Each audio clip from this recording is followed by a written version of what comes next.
Welcome to Kalkine Media. Thanks for trusting Kalkine for all the business related definitions.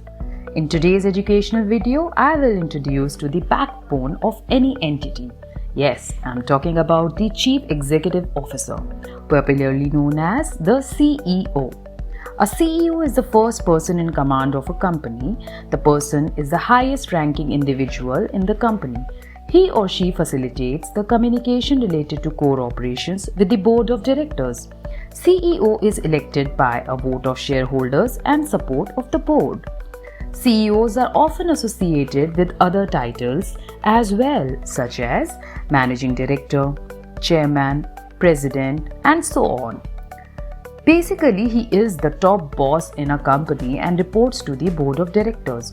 When CEOs also hold a substantial stake in the company, like founding CEOs, they can supersede board at times through the voting system. Being a CEO is definitely not a cheesecake. The role comes with a lot of responsibilities.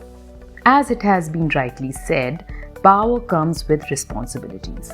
There is a lot on the shoulders of the top brass, which is headed by the CEO. Let me take you through the roles and responsibilities of the first person in command of a company. Number 1. Strategy. As a head of the organization, the CEO helps to formulate key strategies for the business for long-term as well as short-term. He is the manager of managers. The person is responsible for managing the managers who are leading various teams such as production, marketing and sales, administration, public relations and so on. The CEO also does the delegation of authority. What does that mean? Basically, the CEO delegates team members with authority for flawless decision making in the organization. When subordinates of the CEO have the authority to undertake decisions, the results are often encouraging because of reduced time in executing decisions and achieving results. CEOs are also responsible in formulating an appropriate vision for the organization and embarking on that vision. Lastly, a robust human capital is favorable for a business, and developing human capital along with changes in the business environment becomes imperative for a successful organization. Let me throw some light on how to become a successful CEO. To conclude, we need these traits to become an ideal CEO. Effective and timely decision making could be the factor that would make a difference.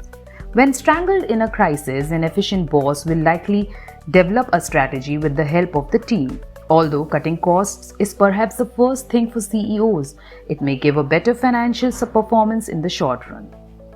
Although cutting cost is perhaps the first thing for CEOs, it may give a better financial performance in the short run. The successful CEOs are inclined to have business model agility, which means a company should be able to adapt to the changes in a flexible manner.